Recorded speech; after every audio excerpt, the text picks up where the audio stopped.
চিকিৎসার জন্য ভারতে গিয়ে নৃশংসভাবে খুন হলেন ঝিনাইদহ ৪ আসনের সরকার দলীয় এমপি আনোয়ারুল আজিম আনার। নিখোঁজ হওয়ার ৮ দিন পর তার মৃত্যুর বিষয়টি নিশ্চিত করেছে ভারতীয় আইনশৃঙ্খলা রক্ষাকারী বাহিনী। এমপি আনার হত্যাকাণ্ডের মূল পরিকল্পনাকারী তারই ছোটবেলার বন্ধু ও ব্যবসায়িক পার্টনার আখতারুজ্জামান শাহিন।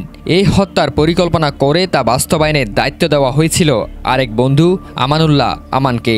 কলকাতায় বসে হত্যার চূড়ান্ত চক এঁকে বাংলাদেশে চলে আসেন শাহিন।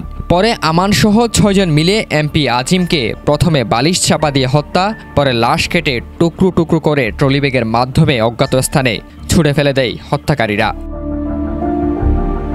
ঢাকা মহানগর গোয়েন্দা পুলিশের ওয়ারি বিভাগ আলোচিত এই হত্যাকাণ্ডের রহস্য উন্মোচন করেন। তদন্ত সংশ্লিষ্ট কর্মকর্তারা এসব তথ্য নিশ্চিত করেছেন। ইতিমধ্যে হত্যাকাণ্ডের মূল হোতা আমানসহ ৩ জনকে আটক করেছে পুলিশ। এ ঘটনায় এমপি আনোয়ারুল আজিম আনারের মেয়ে ডরিন বাদী হয়ে রাজধানীর শেরেবাংলা নগর থানায় একটি, একই সঙ্গে কলকাতায় পৃথক একটি মামলা দায়েরের প্রস্তুতি চলছে। News desk, বাংলাধারা।